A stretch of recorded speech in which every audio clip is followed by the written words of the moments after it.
Susan. Okay, thanks. I'd like to sort of follow up on two sort of points that we touched upon already.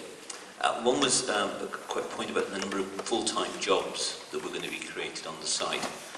I asked that question at one of the sessions I went to and was told to be a total of 3 full-time jobs created on the site.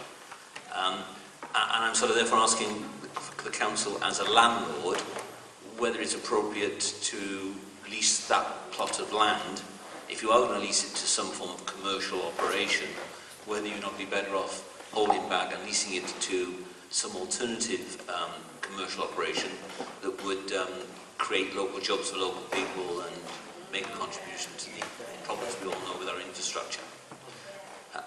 So, do we want to comment on that one? Yes, I will. Yeah, I realise that through the construction period, clearly there will be many jobs if this goes ahead. But long-term jobs, I think I've described it as one man and a dog, probably, to throw a few switches in the building. Fairham Council owns 369 acres of Daedalus, and we're going to make sure that we get as many jobs within the enterprise zone as we possibly can. We've set a target of around 3,500 over the next 15 years or so. So yeah, it's a reasonable point you make on, okay, that building isn't going to create many jobs. Some aircraft hangars don't create a great number of jobs either, if they're simply being used to store aircraft. So we're trying to look right across the site at helping create over 3,000 new jobs that are new to the area. I do accept your point. This building, if it happens, is going to have very, very few jobs when it's actually open. And I guess on the sort of converse of that, yes, there will be roads disruption while it was being built, if it gets built, but of course, I'm sure if we were saying there were going to be 1,000 jobs in there, and then people would probably say, well, there's going to be dreadful amounts of traffic congestion caused by the number of jobs that we're putting onto that building. But yeah, I fully accept that it's only 3.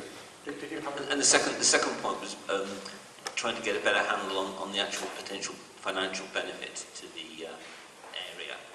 You mentioned that there will be a one-off payment, basically, for the rent from the landlord perspective.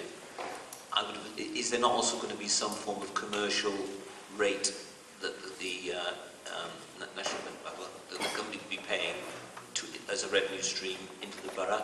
And I know you can't give any numbers, but are we talking about effectively less than 1% of the overall income? Are we talking 10, 50? I'm just trying to get a flavour as to whether this is a potential significant revenue stream for the council and for us, or whether it's effectively insignificant.